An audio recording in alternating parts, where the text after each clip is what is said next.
raucous crowd that you are. Welcome, everybody. My name's Steve. I work for Wesley Clover, and we put these events on every month. It's called Tech Tuesday. I'm saying that because there's many new faces in here, and I hope many of you will become regular guests. But the main event tonight is why you're all here, and that's the 2022 edition of the Bootstrap Awards. I'm not going to steal any of that thunder. I'm going to ask our MC for this evening, and I'm looking desperate. Oh, there he is, fella. Okay, I'm going to ask Nick Quain from, sorry? Oh, see, I screwed this up already.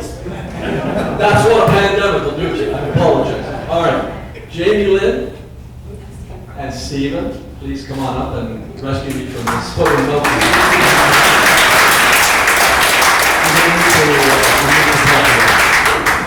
Oh, great. Thanks. Thanks, guys. Well, thanks so much, Steve.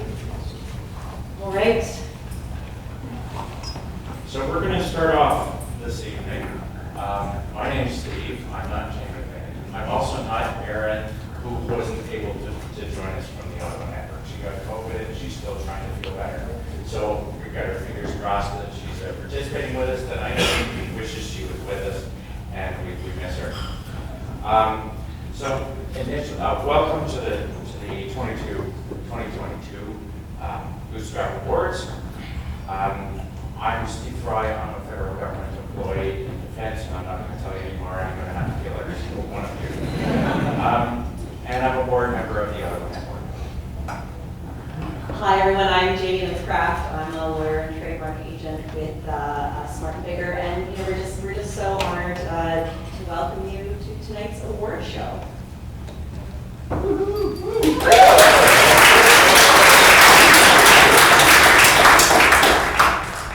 So, going back in time a little bit, the Bootstrap Awards were created to recognize outstanding achievements of early stage companies in all industries.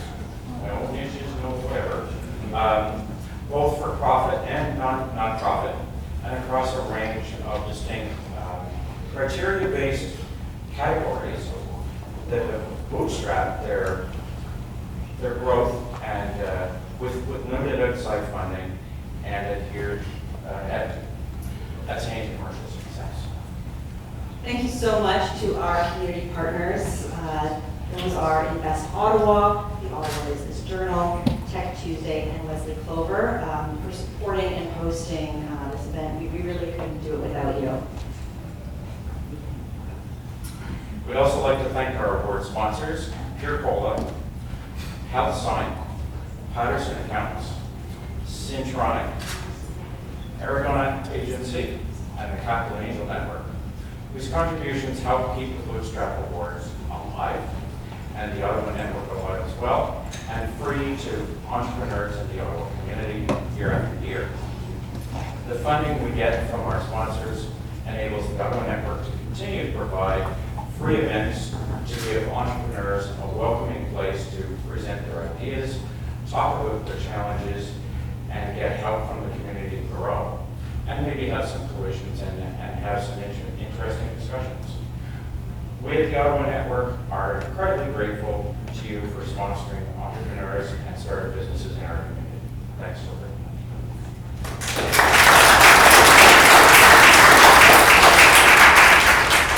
We encourage you to share this evening's festivities with your networks and congratulate our winners on social media using the event hashtag Bootstrap Awards 2022.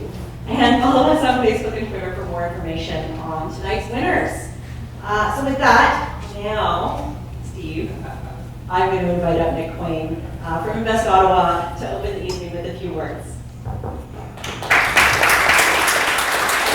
Thanks, Stephen, and thanks to everybody.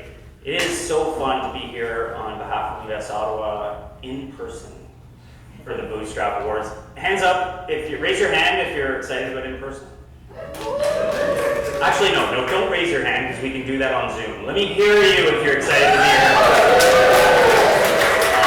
Awesome. Thank you for that. And I think it's appropriate at the Bootstrap Awards to celebrate in person because how important it is for those bootstrappers, those that are going to win this award next year, 2-3 years from now. the entrepreneurs in the room will agree that entrepreneurship is a lonely journey. It is a tough one. You carry a lot of weight on your own.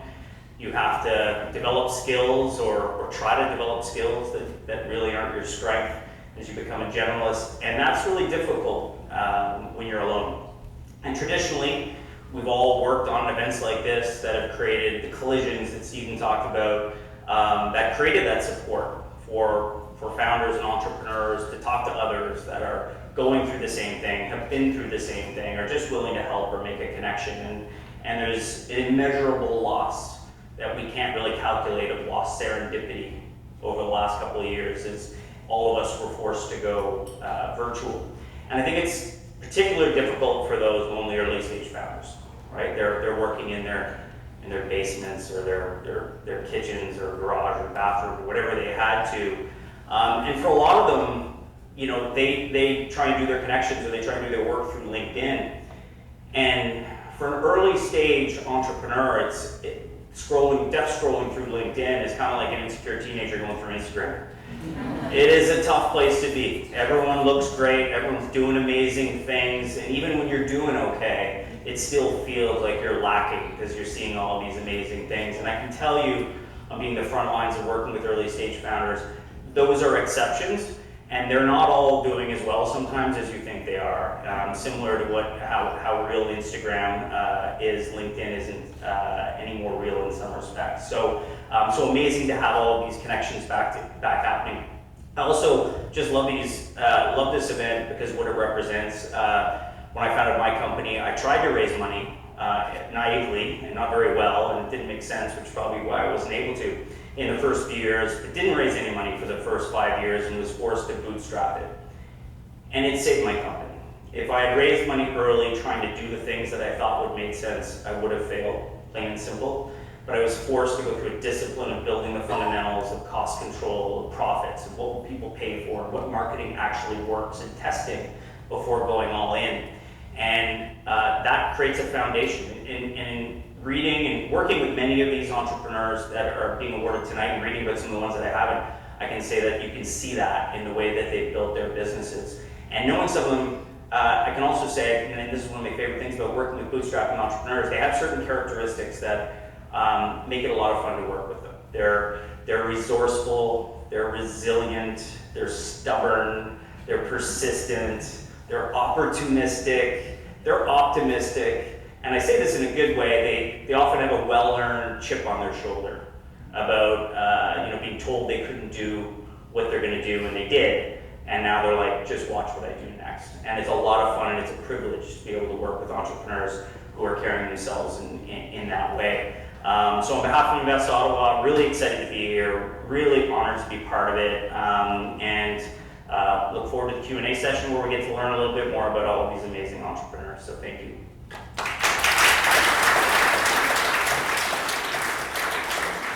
Hi everybody, how's it going? Good?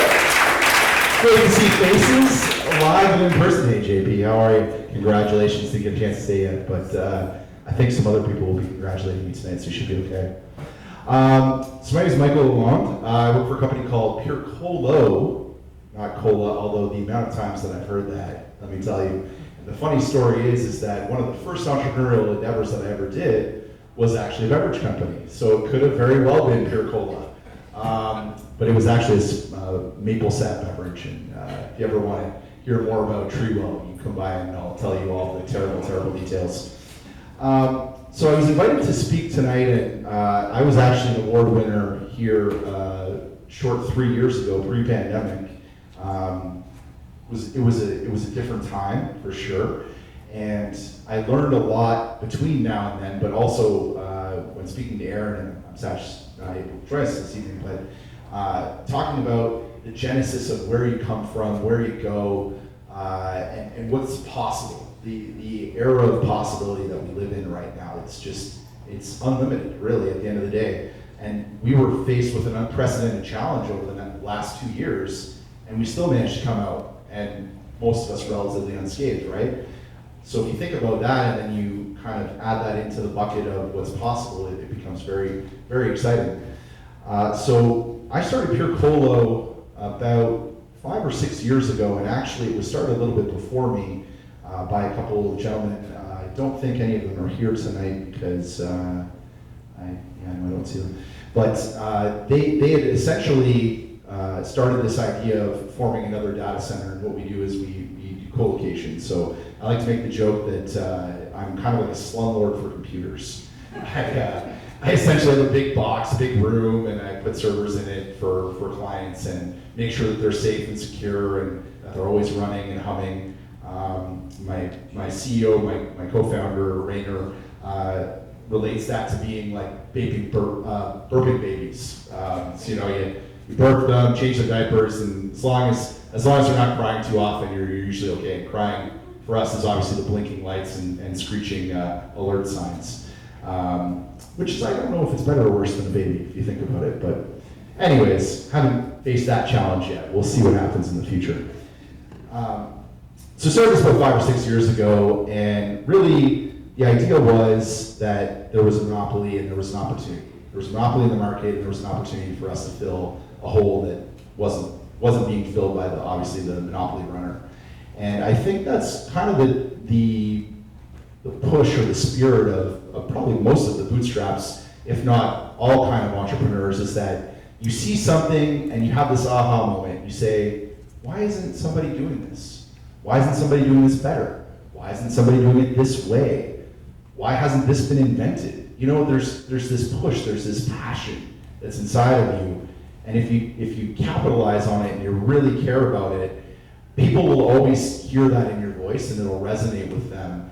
And that is ultimately what your biggest tool is to success, is belief. Because at the end of the day, like Nick was alluding to earlier, is fundraising is great and you can do lots of amazing things with lots of money in the bank. There's no question. But a lot of the best ideas were built in a garage. A lot of the best ideas came to somebody out of nowhere at a lunch table.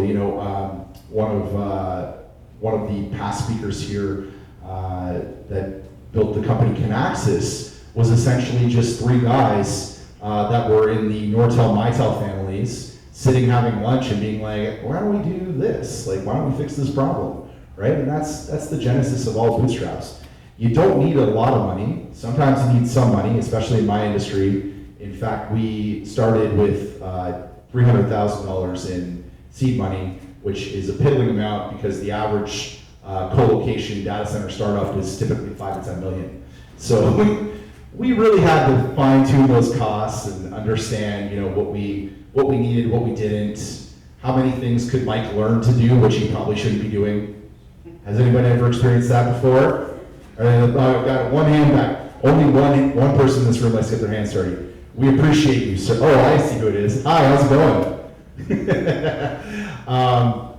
But yeah, we are people that truly at our core want to learn, we want to grow, and we want to create the next thing, whatever that may be. And that is the essence of the Bootstrap Awards. And the other thing that I love about these awards, and I was talking to Nick about this earlier, is there's no pay for play here. These are people that truly earned their spot in the spotlight. They're out there doing the things that matter to them. They're looking at the community and they're saying, how do we fill that gap in the community? They're looking at a market. They're looking at the youth of tomorrow, like JP, and they're saying, like, how do we incentivize them to create a new career? Because the careers we have won't exist in 5 to 10 years. So what do we give them to do in the meantime? These are very important things. These are very important questions, not only for us as a business community, but as a society.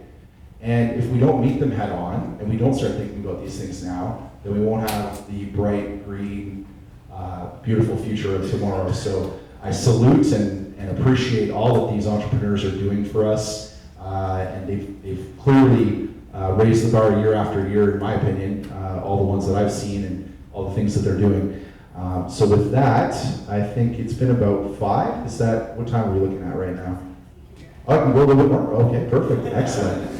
I don't know how many of you know these things called Red Bulls, but I've had one of them, and so clearly speaking a little bit quickly. But these are, speaking of challenges of the entrepreneur, I still do a lot of the day-to-day operations in the data center, and today's like a great example. I could go out and buy a bunch of racks and a bunch of PDUs, which are a glorified name for a power bar, and spend lots of money on those and wait for Dell to ship them to my doorstop. But I actually found out that there were a bunch of cabinets and a bunch of PDUs that were essentially sitting ready for landfill they're essentially big metal cabinets, so they're not, degrading in any way, shape, or form, that were going to go to the dumpster. And I was like, okay, this is coming in 6 months. And the person that I knew that worked at this company said, like, if you come and unbolt everything now with me and spend 3 hours with me doing this, I'll give them to you for like next to nothing. I said, there's a great Bootstrap opportunity. There's a great opportunity to get some infrastructure that otherwise would probably cause harm to the environment. And then, by the way, I'd be going and ordering new things and then digging into the environment and taking more from the land. And these are the things, like I say, that it's very important that we have this mentality that we don't just keep throwing things away. We recognize that, if something's broken, it can be fixed. We recognize that we are on kind of a precipice as a society that we need to start changing our mentality around consumerism. It's not so much to say that we shouldn't stop buying things. It's not to say that we shouldn't stop investing in ourselves. That's absolutely the truth. But it's about thinking, how do we think outside the box, and especially as entrepreneurs, how do we use that thinking outside the box to capitalize and say, hey, there's a better way to do this, and I can be the person that signals that, and I can be the first mover or the first leader in that charge. And when you are that person, you're always going to shine, in my humble opinion. That's just how I feel about it. So, I don't know where I am at now. That's probably good. It's pretty, I don't have a clock here, so I'm just guessing. You got to keep me honest here, right? Okay, fair enough.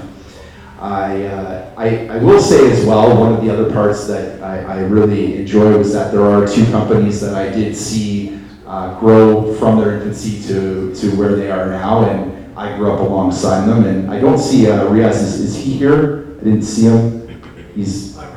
You're representing, but he's not here today. But I've been running into networking events with him for years. Same with JP, actually. He was kind enough during TyCon to allow me to film him and do a TEDx. He did a TEDx talk, and I did a little preview with him. And we all start somewhere. And if you're somebody in the room that has these ideas, and you feel like you can make something happen, you can change the world, or even just a small part of it, because in the reality of today's market, that's probably what you're going to hope for. This is the time to do it. There's so much available to you. I'll give you one last story, and then I think we'll wrap up. The last story I will tell you is that my original company, the one that I mentioned earlier, not Pure Cola, but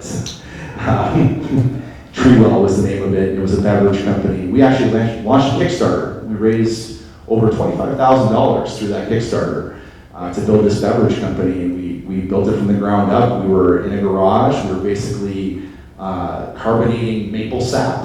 It was a very interesting endeavor. I was 25 at the time, so it's a while back. Not that long ago, but long enough. And one of the other things I learned, and I'm sure many founders will tell you this, is that surround yourself with the people that you can trust and that you can lean on, and that think the same way that you do. One of the fundamental flaws was that I got so excited about the business and the prospect of it and what I was doing, which was entrepreneurship, and that in itself is an exciting endeavor no matter what you're doing. I learned that I didn't have the same views and opinions of where the business would go and what it could be as my other co-founder did. He had very much a mentality of he was going to be the next Coca-Cola, and he was going to take over the world with his beverage company. And I was happy to service the small market and maybe get bought by Coca-Cola, because I was much more a realist and he was much more a dreamer. And sometimes you need a little bit of both, no question. You want to have that well-roundedness, but if you have a true fundamental difference between what you see, your vision, and what they see, and it's irreconcilable, or it's not able to be reconciled, it would be kind of a dagger to the heart of the company. And that's ultimately why I ended up selling my portion of the company to him, and he took to Toronto and still doing okay, I think. I don't talk to him as much as I used to. But at the end of the day, these are the things that you live and learn through entrepreneurship. And as I said earlier, we need more of it. We need a lot of it. And Ottawa has no short supply. So we just got to have people get out there. Thank you very much.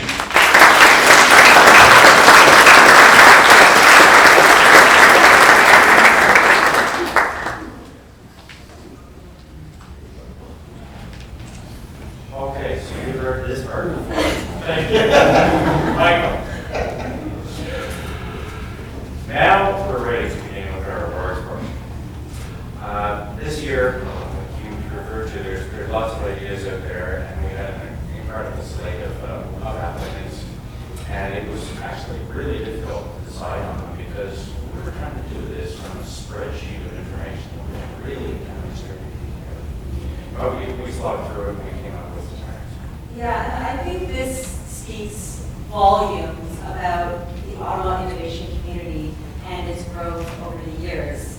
Thank you to everyone in this room for supporting businesses in our region. So, without further ado, let's get this show on the road.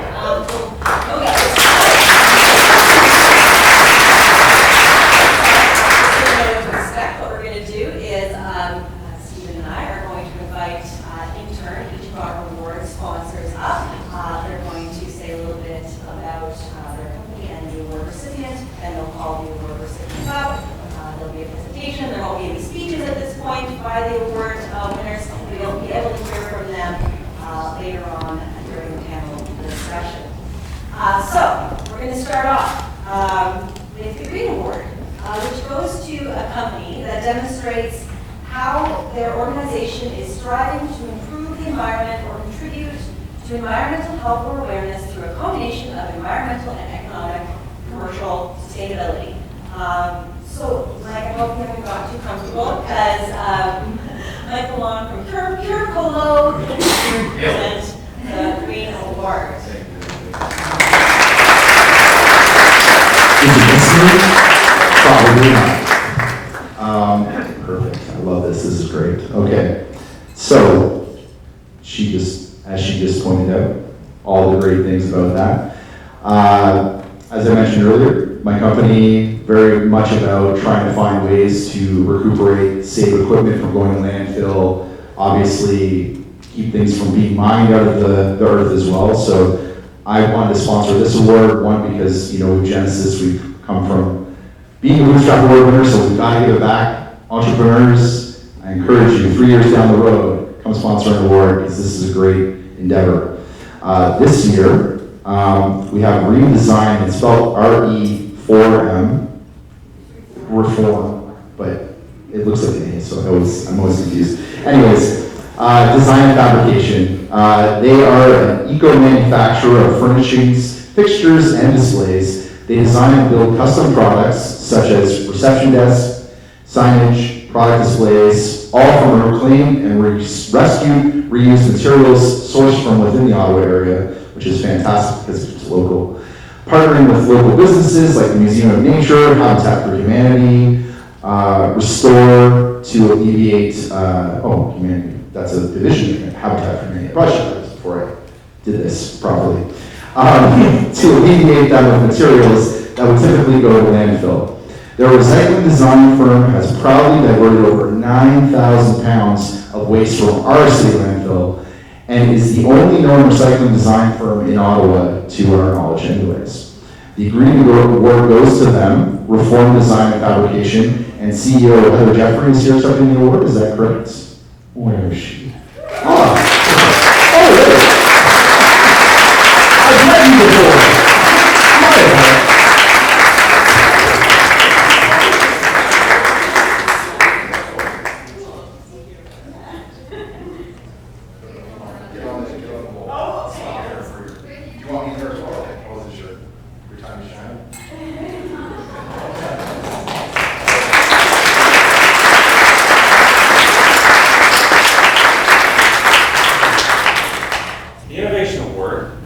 Demonstrates how their company has applied scientific and/or engineering expertise and technology to solve a problem in a way that is unique and innovative. I'd like to invite Jeff Tilton to come up from Centronic to present the Innovation Award.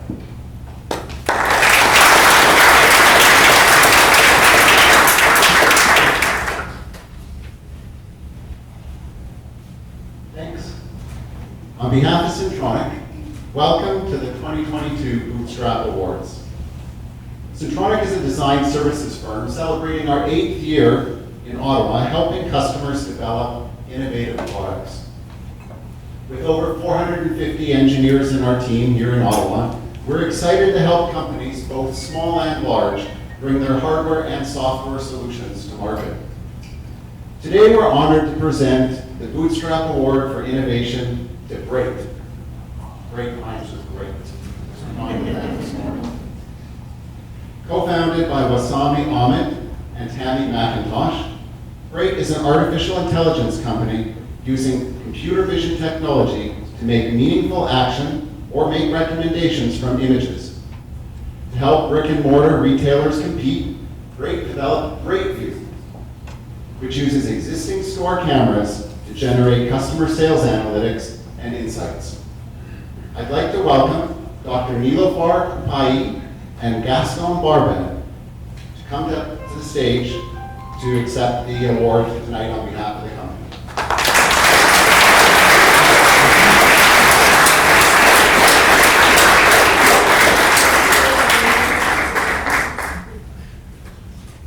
Congratulations. Thank you very much. Congratulations.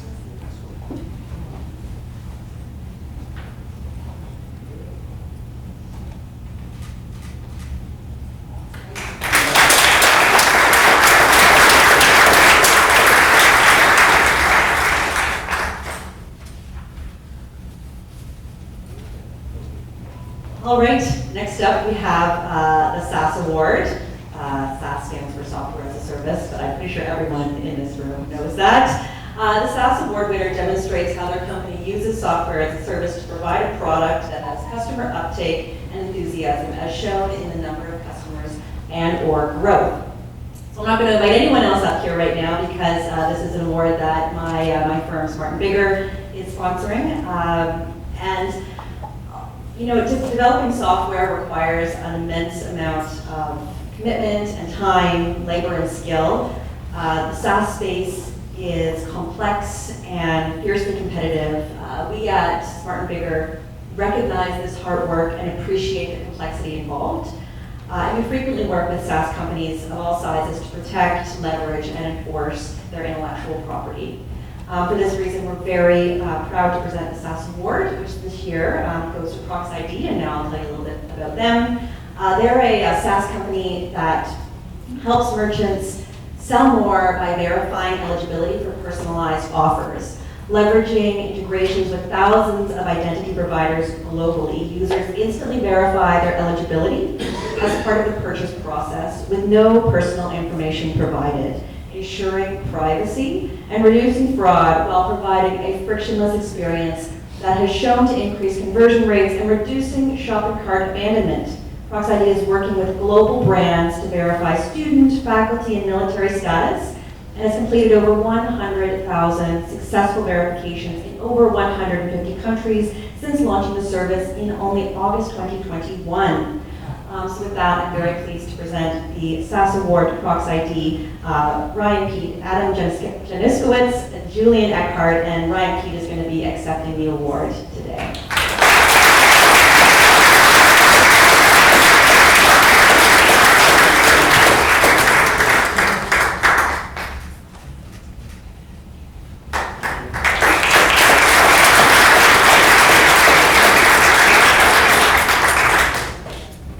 Next, we have the Marketing Award.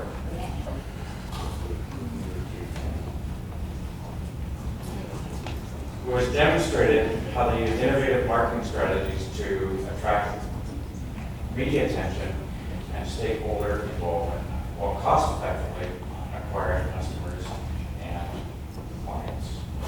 It's a skincare brand that focuses on hair removal through natural products formulated for ingrown hairs, razor burn, dark spots, and more. Bush Bomb's innovative product line is disrupting the beauty industry and making hair removal and skincare products for our most intimate areas In the challenging space of commercial products, Wishbone has grown from $0 to over $10 million in annual sales in just over 6 years.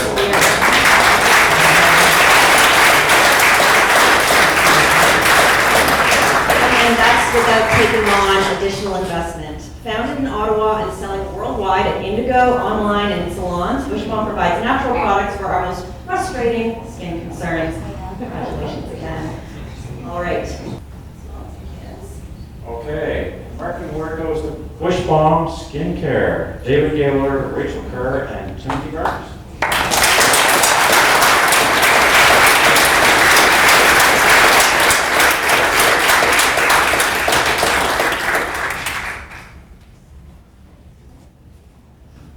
Next up, we have the Bootstrap Capital Award.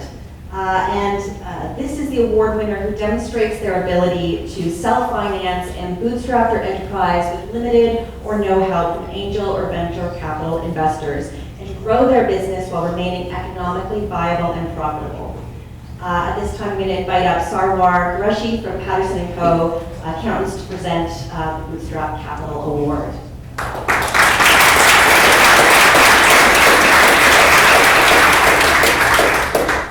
Hey guys, really happy to be here, see everyone out in person after a long time. It took a while for me to figure out what to wear today. I was like, I definitely do a shopping. It's been 2 years. Hair looks great. Thank you, mate. We're a small accounting firm here in Ottawa. We work with entrepreneurs like the award winner because they have to be one of our clients. I'm really excited. I know Riaz isn't here tonight, but I've known him for a long time before he started his business, and a lot of the things that Nick and Mike talked about were the conversations that we had because he used to work at Post Media, which is the parent company of Ottawa Citizen, and all of the conversations we had sometimes during working hours, sometimes in the evenings about this is how much I make, do you think I can support my family with moving over to this idea that I have, and looking at all the cost-cutting mechanisms, looking at all the challenges and speed bumps, and in 5 years went from starting the business solo to over 20 employees now, and has a vision to grow it over 100. So I'm super impressed with Riaz, and on behalf of his company, there's a few people here tonight, Vanny and Michael, so please come on up, and we have the award for you.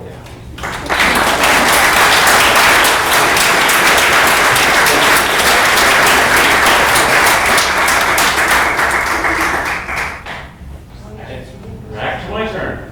The Disruptor Award winner demonstrates how they're boldly trying to turn a business or paradigm on its head or changing an industry and have received some early traction from supporters.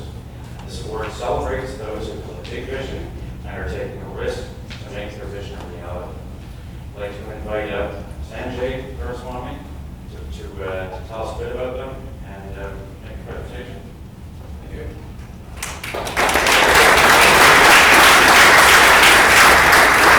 I'm presenting this award, I'm representing I'm representing Access Health tonight, Health Sign tonight. So Health Sign is in the business of building a medical device that measures ECG, heart rhythms, and a variety of other stuff.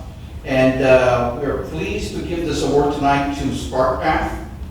SparkPath helps students discover extraordinary careers by exploring real-world challenges that inspire them. SparkPath's unique approach to the challenging mindset flips the traditional career exploration approach and frees students to finding a career path based on real-world challenges instead of job titles. Over 35 students have used SparkPath's digital challenge cards to discover how they can prepare a career that makes a contribution focusing on challenges, problems, opportunities that exist in the world. I would like to invite JP Michel to receive this award.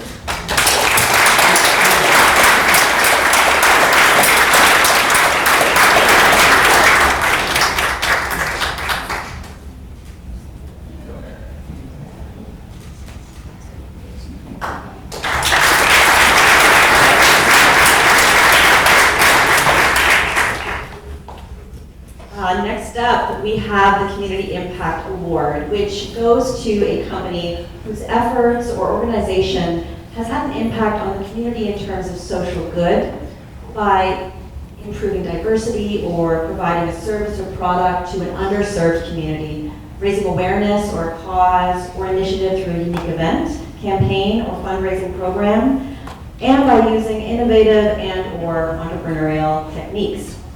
So right now, I'm going to invite Wendy Daly from the Ottawa Business Journal to come up and present the Community Impact Award.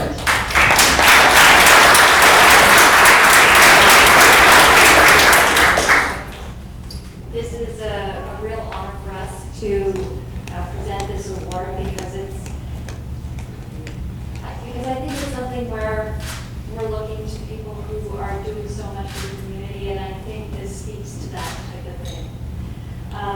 Connected Canadians is a national nonprofit organization that provides free technology and training to support Canadian seniors, fostering digital literacy skills, reducing isolation and loneliness. And through partnerships with senior serving organizations and technology companies, Connected Canadians provides one-on-one training sessions, workshops, customized employee training, and volunteering experiences for young people and newcomers. Many of their volunteers are new immigrants to Canada, highly skilled in technology, who benefit from the conversational opportunities and conversational opportunities and Canadian workplace experience. Meanwhile, their senior clients feel pride and connection in welcoming these newcomers into our communities. Connected Canadians partners include Adobe Canada, Amazon Canada, Capgemini, Deloitte, and the National Gallery of Canada. And by 2030, their goal is for all Canadian seniors to have access to free technology training and support. Woohoo!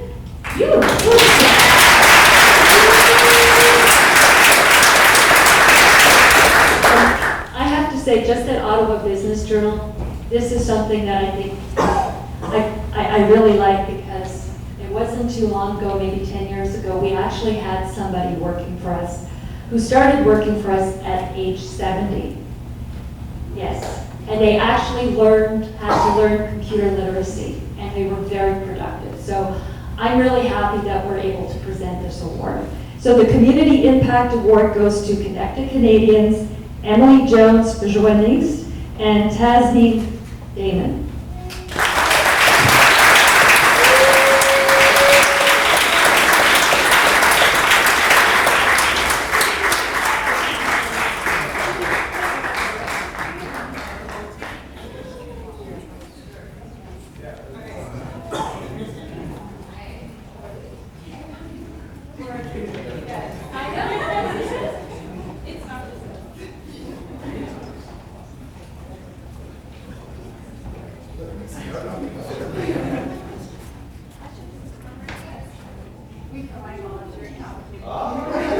Always selling. I like it. I like it. Yeah, good.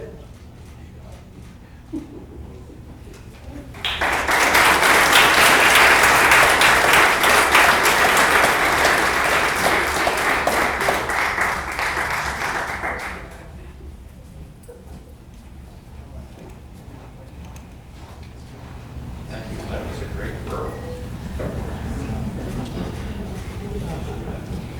So now we come to the Founder Award. This year goes to two individuals who demonstrated exceptional leadership and ability to grow their company and build their business through stakeholder engagement and networking, and have shown themselves to be a leader and influencer in the business community. Acting as a peer role model for other founders as well. At this moment, I'd like to invite Suzanne Brandt, the Capital Angel Network.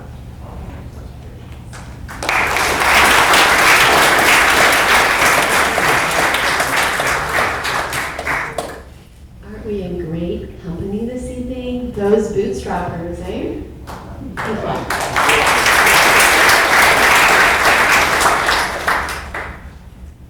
So this husband and wife duo started their company in 2020. You know what else started in 2020?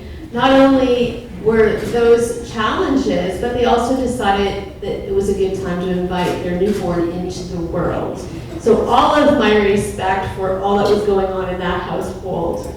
So they have a solution that optimizes workflows, giving nurses more time for hands-on patient care in long-term care facilities. And within 5 months of launching their MVP, they had 5 paying customers in long-term care facilities.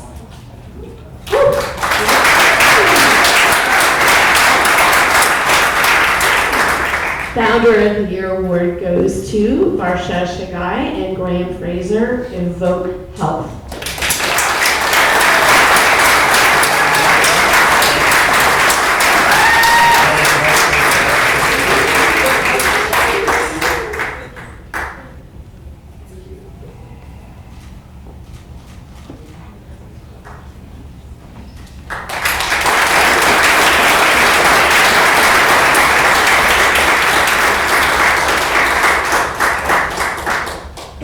All right. Did I miss anyone? No. We got you all? Oh my goodness. Congratulations. I started a new company just now, actually. Oh, wow. Maybe next year. Maybe next year, Mike. You learned about our award winners, you heard what they did, now you get to hear from them. So I'm going to invite all of one representative from each award winner up to our panel at the top here. So you can come up, please. And they are going to engage in a panel discussion moderated by Nick Wayne from Invest Ottawa. I'll be back later.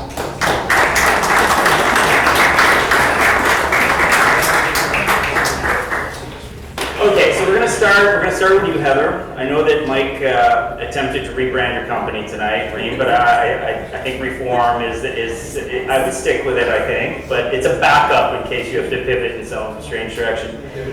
Yeah, exactly. So talk about how this idea came to be. You came across like some piece of furniture or something happened, something was sitting on the deck, like what was the genesis?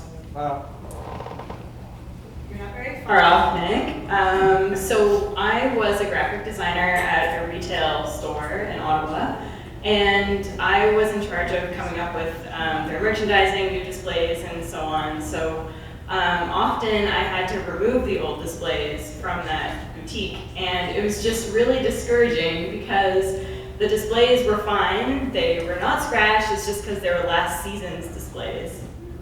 So I found that just kind of a little, just definitely discouraging. So I decided one day, I was like, why are you throwing that out? And they said, well, it's just easier this way. We don't have time to go on Kijiji and sell it. We don't have time to figure out where else to divert it. So it's just going in the garbage. And I said, no, it's not. So I jumped in the dumpster and I took it because it had light fixtures inside. So it had working lights, it had these cool like metal boxes inside, and it was totally fine. So I took it to our apartment and I just deconstructed it and then turned the light fixtures into sellable light fixtures that you could interchange letters inside and like spell your own, like a marquee style light. And that was basically the catalyst to Reform, and I just decided, okay, there's gotta be hundreds of thousands of businesses that do this. Just throw out waste when it's just because it's convenient. So I started doing some research, and I noticed that there was businesses not only across Ottawa, but all across, obviously, our country. So I started establishing partnerships, and it's just kind of been snowballing from there. And how long did it get to the point where you're like, okay, I'm quitting my job, and like, what was revenue at basically to embolden you to move forward full time? I actually worked a part-time job only until like 2 years ago because you know how it is. Yeah, absolutely. So yeah, it took me a while to get to that point where Reform was making enough revenue that I could step away from my part-time job. So it took roughly 4 years until I made that shift. Awesome. And did you really jump in a dumpster? Yes. Yes. Awesome. So I'm going to go to Gaston at Braid. So first, let's talk about some props here to an amazing program out there. Tammy and Warsami are in New York. And why are they in New York? What are they doing there? So I'm representing Tammy McIntosh and Warsami Ahmed, who are the co-founders. And before I tell you what they're doing in New York, I'm very happy to say that they're in New York, but Tammy's daughter, Ali's here in the room, and Warsami's son, Adam, is in the room. So they're Come on, hands up, let's see them, hands up, let's go. Represent. Welcome, awesome. Father, son, mother, daughter. Warsami and Tammy are in New York thanks to the Canadian Technology Accelerator Program of the Government of Canada, and specifically the CTA Retail Tech Program, which the Trade Commissioner Service of Canada is operating in the United States to introduce Canadian tech companies to the retail sector in the great United States of America. And they've started in New York yesterday, and they'll bookend this program in San Francisco in September. Another testimony to these two really hardworking co-founders who are taking this company not only from Ottawa, elsewhere in Canada, but also to the United States. And great promise for great. Great is great. Awesome, and it's a good shout out to the CTA. They have a lot of vertical programming. They do healthcare in Boston, and lots of amazing Canadians down there that are looking to embrace Canadian entrepreneurs that come down. Now, this is an AI company for retail. AI companies are hard to get off the ground. They're hard to bootstrap. Talk a little bit about how the initial hypothesis, perhaps, of the value proposition was laid out and how that evolved over time with Break. Yeah, thanks, Nick, because that gives me an opportunity to tell you a little bit about the evolution, and I think that's instructive for any startup and for entrepreneurs, because you need to be agile, you need to change with the times. So the company got started pre-COVID, a lot of references are made to the pandemic. We started in pre-COVID by taking what we thought was a brilliant idea, using artificial intelligence-enabled cameras for surveillance, in particular facial recognition technologies, automatic license plate reading technologies, and we had some traction actually overseas and with a company in Vietnam, which I won't tell you about now, but we got to start there. Then COVID hit, the company, fewer and fewer prospects it seemed. Then we pivoted, there's another cliche, we pivoted to how can we help with the COVID issue. And we knew from our technology that we were able to, with cameras, tell how far apart people were from each other in any physical premises. So the famous physical distancing, which became social distancing, unfortunately. So a 6 foot, 2 meter distance, we could tell from a camera whether people were moving in and out of those areas. And as well, there's a lot of retailers, because of health regulations, had to inform the authorities what their occupancy rates were, 50%, 75%, whatever was stipulated. And we could automatically count how many people are in the premises, in the store, by using the store cameras to count the people, as opposed to some of those places that had kids out in front with the tickers or physically counting them. So we did that for a while. We got a good introduction to the retail sector as a result of that. And then we really amped up, and we realized that the real sweet spot in all this was that the brick and mortar stores, which suffered so much through COVID, because e-commerce was eating them alive, because they knew their customers and people were going into the stores. They thought we could have a technology that would help them better understand their customers by using the infrastructure that they already had invested in, their cameras, and be able to use those cameras with artificial intelligence to look at their consumer behavior. This helped us give the retail metrics, give them information about their business that they would never be able to do given their size. So we started out, and we've got some traction now with 3 big grocery stores in Ottawa, and the future looks bright. Awesome. And great for great. Great for great, I like that. Might have marketing award back over to get us home. Ryan, let's talk about proximity. You're at a really cool intersection between personalization, privacy, loyalty. You talk about privacy by design. Talk about that. Like, what does all of that mean?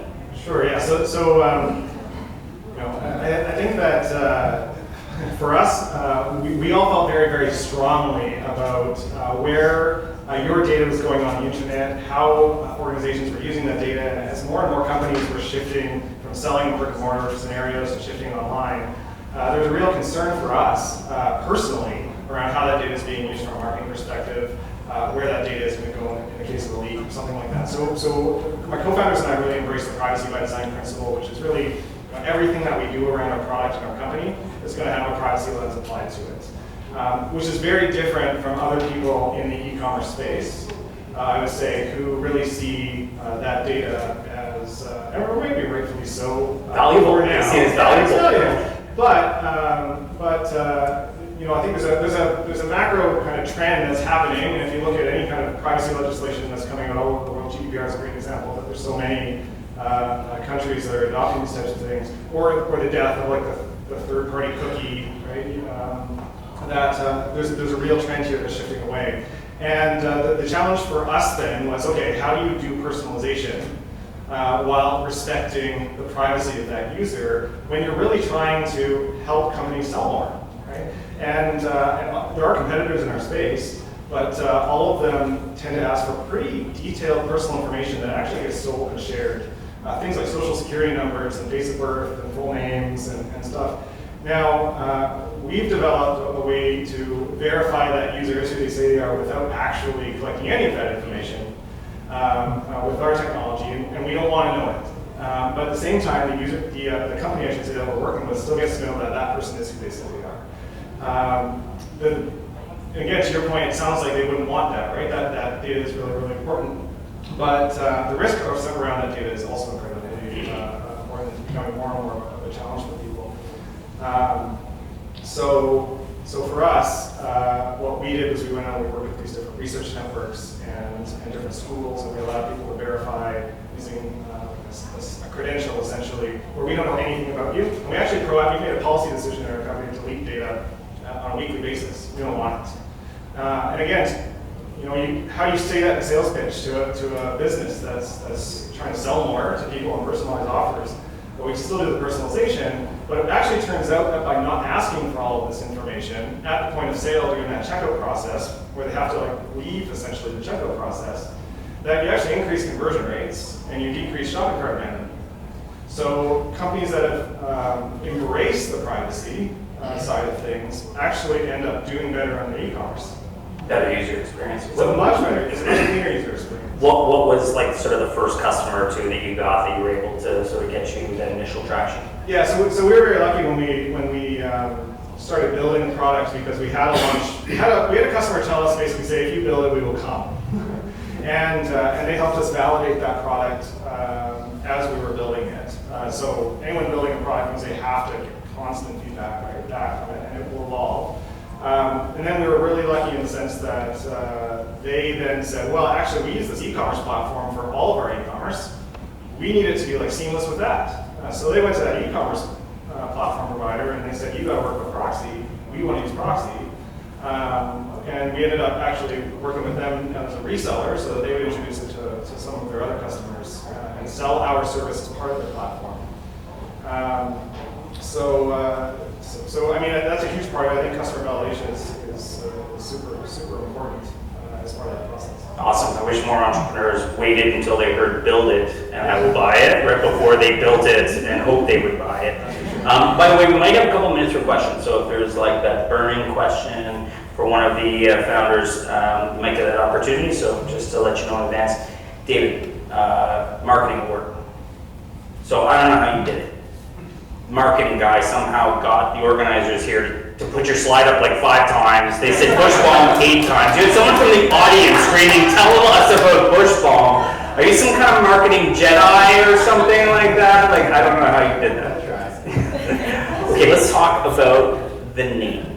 Okay, and it's got this impact, this provocative nature. Talk about the impetus to that. Did you flop on the name when you're coming up with it, and what was that process like? Yeah, we didn't flip flop actually. So the business was founded by a couple on their honeymoon, and it was really around skincare for your face, but can we do it, like why hasn't anyone taken it elsewhere? Right. And then that became where they tried it for several months.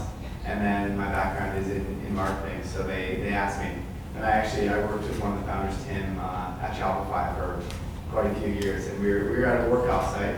And he actually said to about 30 of us, he said, I have this idea. And we all said, you know what, okay, let's hear your business idea. And he said, okay, I want to do skincare for your pubic region.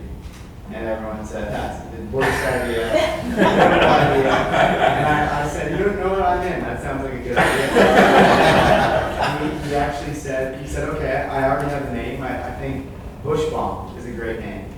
And I thought, wow, yeah, that's a brilliant name. And so that night, I bought the domain. And a partnership was formed. Actually, I didn't tell him about that I bought the domain. You're going to scare all the founders from talking about their ideas, David. I bought the domain, and the next day, I said, yeah, I'm in, let's do it, go buy the domain. And it it worked out, but the name is, for years I didn't value it as like this provocative, interesting, soundbite name. And we a couple of years ago, we were going to hire a really big hotshot person to join us from the skincare industry. And the first thing she said is, I think we got to change the name because it's too provocative. And we didn't hire her. Now I've realized, like, that provocative name, the branding, the marketing, we're really bringing light to taboo topics. And the name actually is hugely important to how we do that from a marketing perspective, because we can't just be bland, because that's just not what's going to sell these days, and also doesn't represent what we represent. And as you're building this, how did you get Indigo? How did you get these salons? Was it quick little trial samples? Like, how did you get that traction going, getting some major names on board? So it was very bootstrapped from the start. So we started it, and I think the first year we did about $3,000 in sales. And that was really just like trying to understand. We did actually quite a few like local markets to see, and that was great to learn what people said. And I think the words are valuable that you say to people, because if you think you're a marketer and you're typing on your computer screen and you think, oh, this is brilliant, this is the best words, that doesn't really work.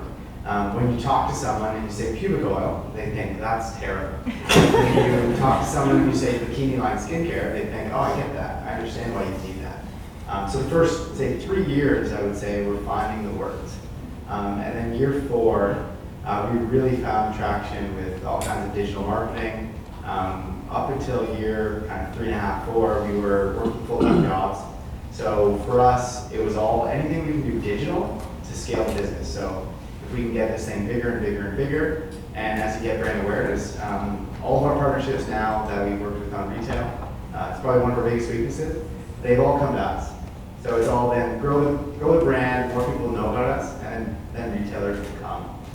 So that's how we've done it, and now we're at the point where, at retail, certain retailers, the Sephoras of the world, they need a lot more than, they're not going to come to us. Awesome, I love that. I mean, we see a lot of founders trying to have their initial go-to-market as channel, as partner, and we're often trying to, because it sounds easy, well, just get someone else to sell it, but it's really hard to get that channel until you've got your own credibility, because they're going to be like, they know it's not really a proven product.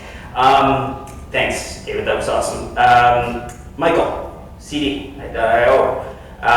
Let's talk about growth marketing and how do you stay on top of that and build this company? Because, the Google could be changing their algorithm right now. They probably are, in fact. They usually are. Yeah, they usually are. And let alone all the other sort of algorithms that are built into the various ad channels out there. How do you guys stay on top of that to keep, your A game going? Reading. Lots of reading and sharing. We're an organisation that really believes in clear, transparent communication on a flat level. So it's not a matter of, I know in some organisations, people are kind of tempted to keep certain information to themselves in order to get a bit of an advantage. We like to share everything that we read online, and I think that we tend to think of ourselves as a business that has no real ego to it. which is kind of ironic because, you know, we've got the president's face as a logo. But no, we are, you know, we really believe in just sharing our knowledge and really kind of keeping everybody up to date with exactly what's going on. You know, you're right. Google does tend to move goalposts quite often, and now, of course, there's the challenge with third-party cookies as well. I would say that, you know, for us, we maintain a level of integrity where we're just really focused on the requirements of the client, the needs of the client, and we break our marketing strategies down into simple sort of 4-step pieces that everybody understands. You know, the client tends to really kind of get on board with the big idea, if you like, so we're very kind of open, this is it, this is how it's going to work. So, you know, I think that clarity in communication and keeping the client totally informed as to what we're doing and staying open-minded to other ideas as well and other platforms that might be open and suitable for the client as well. I think that's really what makes it work for us. And how were you able, you've got some US clients, how were you able to, you know, what's this little Canadian company doing and running our growth marketing? How were you able to overcome that? That's Riaz. That's Riaz. So he's very connected, and a lot of the international business that we've managed to land has come about as a result of somebody who knows somebody who knows somebody a lot of the time. I was just saying to one of our people here, I was just saying when I first started at the company, which was November 2020, I would go into sales calls with him because it was just he and I that were doing the sales stuff, right? We only had about, I think, 6 or 7 people at the company at the time. So he and I would go and do the sales stuff, and every meeting, I was going into meetings like it seemed like every 4 hours I was going into a meeting with someone to talk about what we were doing, and it was always somebody who knew Riaz or somebody who knew someone who knew someone who knew Riaz. So that's what kind of got started there, but now we have quite a disciplined and methodical sales approach now. So we have a sales guy, Paul, who goes out and does his thing, and he's on fire at the minute, bringing a lot of business in. And because we're 100% remote and always will be, it just means that there really aren't any limits to who we can really work with. And honestly, when I started at the company, I was surprised how we were able to bring clients in from the United States and Chile and the UK and that. It just doesn't matter to people, you know. So. Awesome. Yeah, network's important. And don't sell yourself short. I've spoken with 3 or 4 SEO experts in the last 6 months, and I think like most of them have British accents. And they sound smart. Like it works. Like don't sell yourself, like, you know, your closing rate's probably pretty good. So. It's not enough to have the accent, that's the glasses as well. Yeah. JP, I got good news and I got bad news for you. So my son in his civics course this week, 16-year-old son and his friends, taking their career, you know, survey or tool or whatever. It wasn't SparkPath. You knew that. That's the bad news. The good news is that they said my son should be a mover. And knowing my son, that he doesn't move anything. And then his buddy who's never got 50 on a science test, they said should be a surgeon. So there is a market opportunity there, JP. Let's go back though to how it started. Let's talk about the cards. The deck of cards, this proprietary process that you put through with this physical deck of cards. Talk a little bit about how that worked and then how that's kind of evolved into a digital version of that. Yeah, well, for everyone in the crowd, you might have a son that's the same age as Nick's son that's going through this process or that's about to go through the process, or you may remember yourself taking that test, the career test. So how does it work? It's about measuring and matching. You know, the assumption is that if we figure out who you are, we can match you to one job title for life. I think this was a very poor preparation for the real world in the past, and it's even a worse strategy for careers in the future. So the vision is for Nick's son to instead explore challenges in the world that he wants to work on. Does he want to increase sustainable energy or end extreme poverty? Does he want to redesign the healthcare system or build the school of the future. So a part of my mission is to change the status quo approach in classrooms everywhere so that we move away from job title matching to what I call the challenge mindset, which is about young people finding challenges they want to work on instead of job titles to fit into. And the easiest way I found to communicate this to young people is through a deck of cards I call the challenge cards. It's a very simple tool. It's examples of problems to solve in the world. For example, if we asked all the founders on stage to explain the problem they're trying to solve, it'd be pretty exciting to see what they're working on. And that's the type of language that SparkPath is bringing to schools. And it really started off as a physical deck back when you and I spoke about it, in 2019. And then I went on a journey to digitize it. And the idea behind the digital version is that once a student selects the challenge they want to work on, we've got instructions on how they can work backwards to find out what are the companies already working on that challenge, who works there at that company, and now what do I need to learn to be able to do that. And that's supposed to help your son, Nick, decide, here's what I want to study, here's what I want to do in post-secondary, here are the jobs that I can take, and that learning will help me contribute to the challenge that I care about. Awesome. Yeah, and thankfully I went through that deck of cards with JP, and he finally told me what I should be when I grow up, or I figured it out, and now you tell me. Emily, is there anyone you didn't bring here tonight? Is there anyone you didn't bring here tonight? Are those customers, partners, channel? I mean, I want to come hang out with your company. It sounds like that's a family there. So let's talk about this. What was the genesis of this? Did it start because you're touching on all of these different groups, right? I'm not sure who you're not helping, who needs help. You've got seniors, you've got new Canadians who are your volunteers. Did it start on one side, and how did that evolve into turn it into what you have today? Yeah, that's a great question. It definitely started on the senior side of things. My background and my partner Taz's background, mine's in computer science, hers is in computer math, and we both had a lot of older ladies in our lives who had us on a speed dial to basically help them with every technical problem that they had.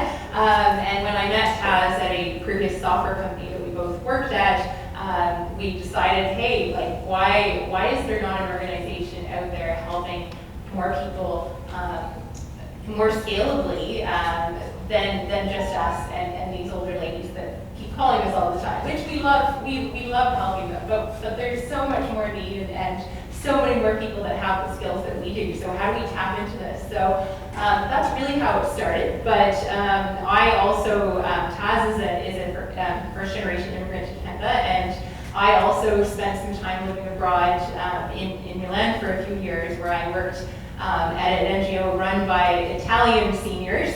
And I did not speak the language well at that time at all, but they basically asked me to move into their house and help them out with all of their technology problems, build their website, help them with everything that they needed help with on a technology level. And doing that really showed me how that intercultural exchange, my trade, my tech skills, even though my language skills in that country were not perfect, were tremendously valuable and could also bring me a lot of satisfaction at a level that could truly help me build community connections. So when I moved back to Canada and eventually did more education and met Taz, all of this kind of clicked into place. And as we started advertising for volunteers and noticed all of the new Canadians coming in, we just thought, this really makes a lot of sense. It gives new Canadians this opportunity to use the tech skills that they have to practice their conversational skills and also meet all of these lovely people that can tell them all this history about the places that they live in Canada and make them feel more grounded here and more part of the community. Amazing. Love it. That's awesome. Okay, Varsha, how are you? It's good to see you.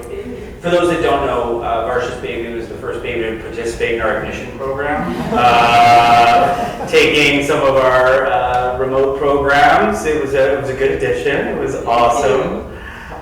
Okay, so talk about, you had this wireframe, prototype, MVP to take us through that, because especially in the sector that you're in, it's a hard one to get over. It's a very hard, we talked about it at the time, it's hard to bootstrap in this space and selling into healthcare. At what point, were you quitting the job there, pregnant or had a young baby? Like, talk about that, two engineers quitting your job and doing this amazing. Yes, we were stupid.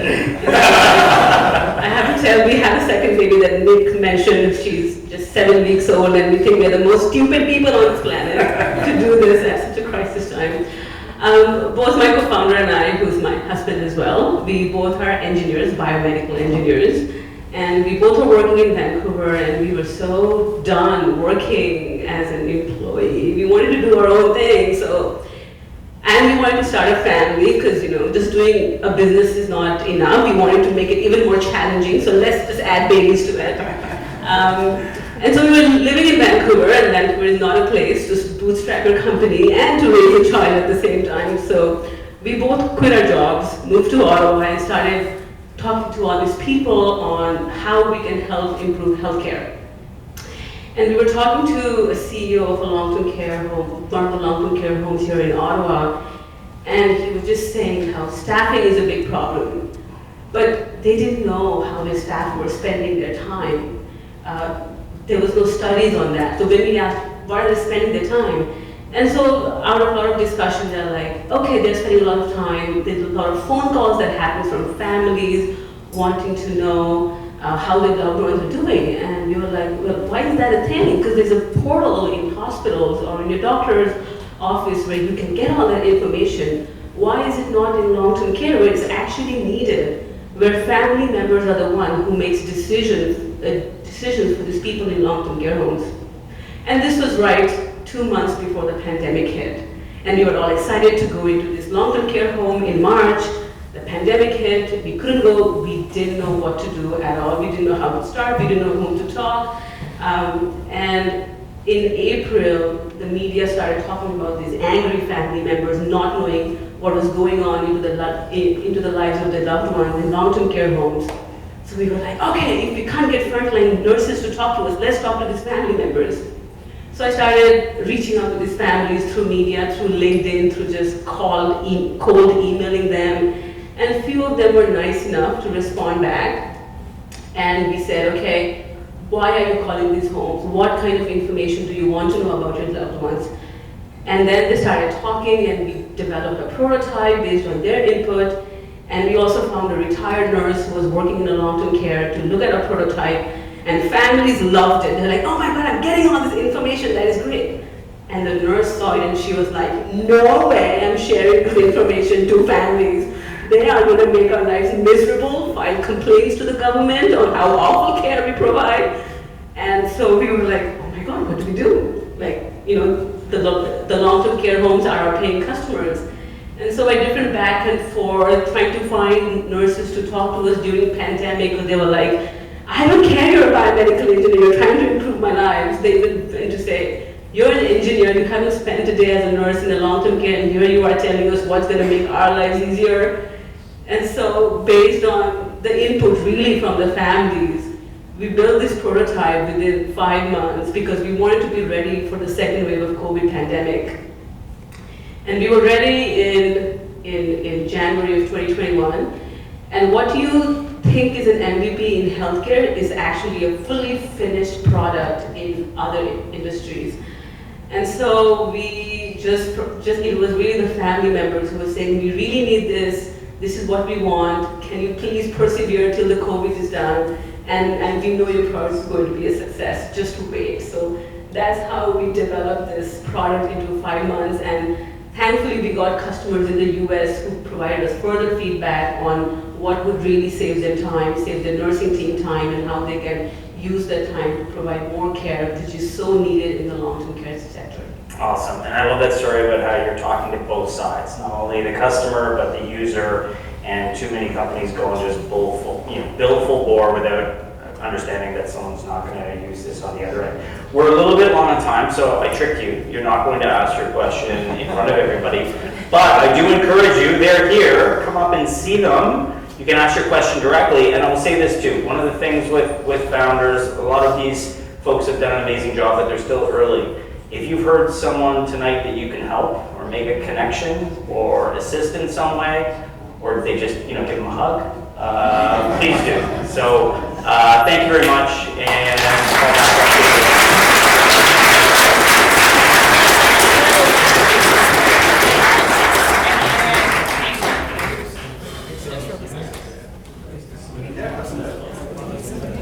Thank you. All right, we're not going to keep you much longer, so you can have that opportunity to chat with our winners. I think that the script says that the closing remarks today are made by Stephen. In case you missed it at the beginning of the event tonight, Stephen stepped in at the very last minute when our usually scheduled co-host was unable to make it. So thank you again, Stephen, for being here and doing a valiant job.